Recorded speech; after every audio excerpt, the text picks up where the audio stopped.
would take a while to have it load. But what I will do is I will send you the links to those videos via email so you guys can watch them at home tonight as you're getting ready for bed, you know, instead of whatever else is on TV, right? And I'll put them on the Facebook page as well, yes.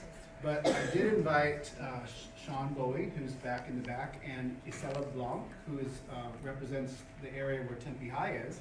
And if you'd like to say a couple of words to the group, that would be great. Sure.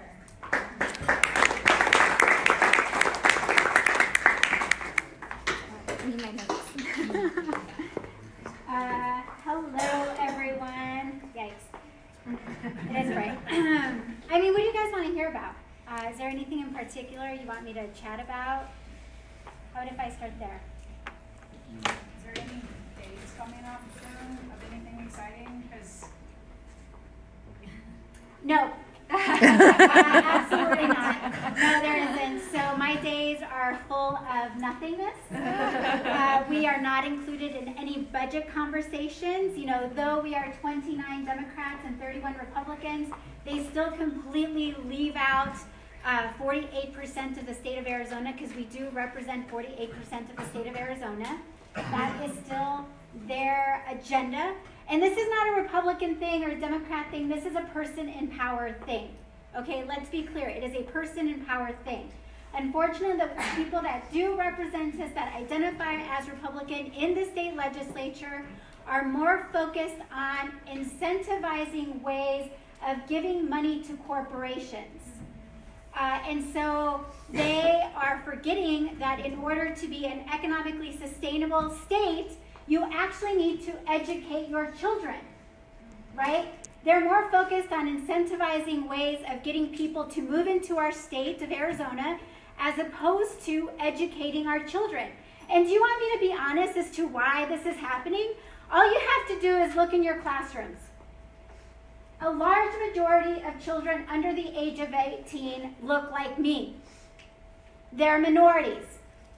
And I know I sometimes walk a fine line of addressing the realities, but the reality is that we all have to start having real conversations about the disparities in our education and why it's happening. Why are we creating and segregating schools? Why are we creating private institutions, private schools, and why are we incentivizing people who already have the money to send their kids to private institutions? Why are we giving them more money? Why are we allowing them to keep their money? Because most of our public schools have kids that look like me. Most of our public schools have first-generation Americans. And what I know, based on my own history as a former undocumented, it was the public school systems that allowed me to reach any level of that so-called American dream. And my reality is, if I grew up in the current public education system, I would be effed. You know that. You know it. You're in the classrooms. You see the disparities, large classroom sizes, the segregation of kids because they happen to speak an English other than, or a language other than English in their first 5 years, without a real understanding. We lack counselors, social workers. And you guys are highly educated people. In fact, you're probably more educated than the people who are creating the laws and the policies that are negatively impacting our kids.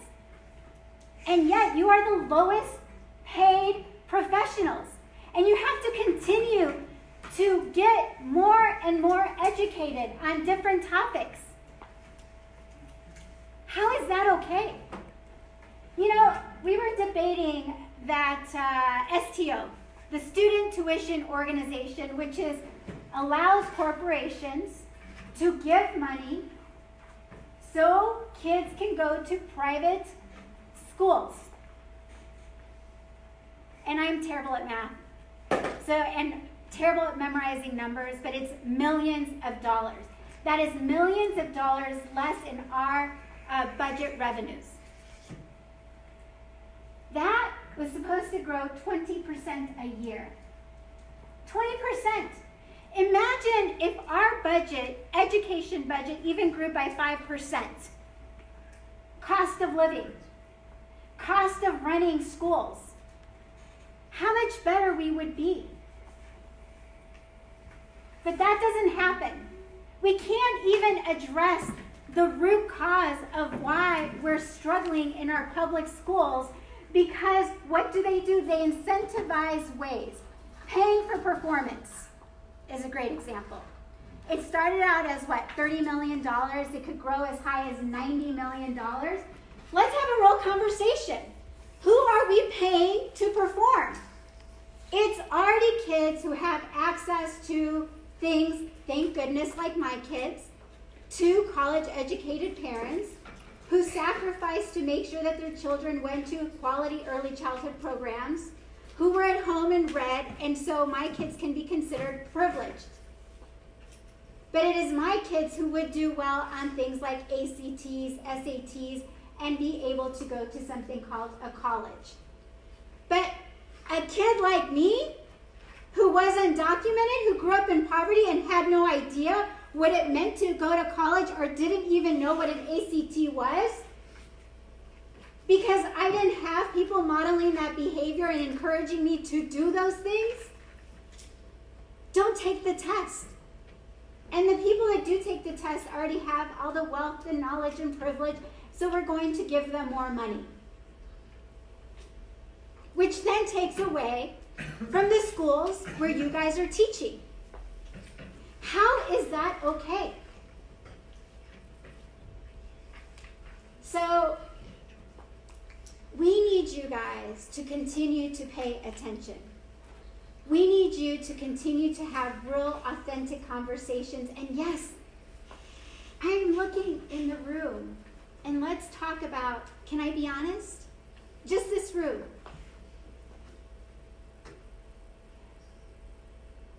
I represent the minority. You guys, we need you guys to start standing up for the kids that you're teaching to every single day. We need to start talking about the privilege. We need to start talking about the forms of institutional racism that happen in our policies at the Arizona State Legislature.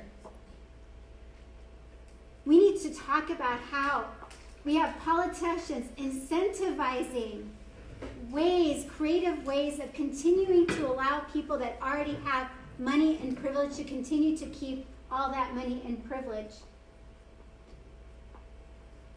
But I need you guys to start having those real authentic conversations and challenging the very people that we love, our neighbors, our families, our friends. Because we need to start educating each other. And this isn't the only reason we're talking about it now, if we're really honest, is because you finally started to see close to 20 years of education cuts have a direct impact on your teaching and therefore the students' learning. Classroom sizes are getting bigger. There are fewer and fewer resources. And our local communities, through tax, bonds, and overrides, can no longer continue to support where the state has failed.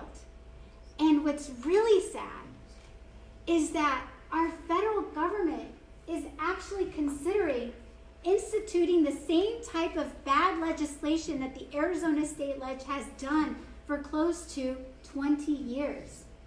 If we start losing federal funding, then we are in a world of hurt.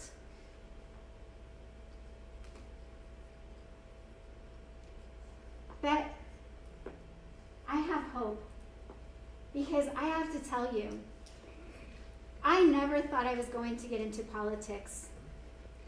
And as a parent, in 2001, when my son was in kindergarten, and when the teachers were talking about how No Child Left Behind was going to have a severe impact on teachers, I had no idea.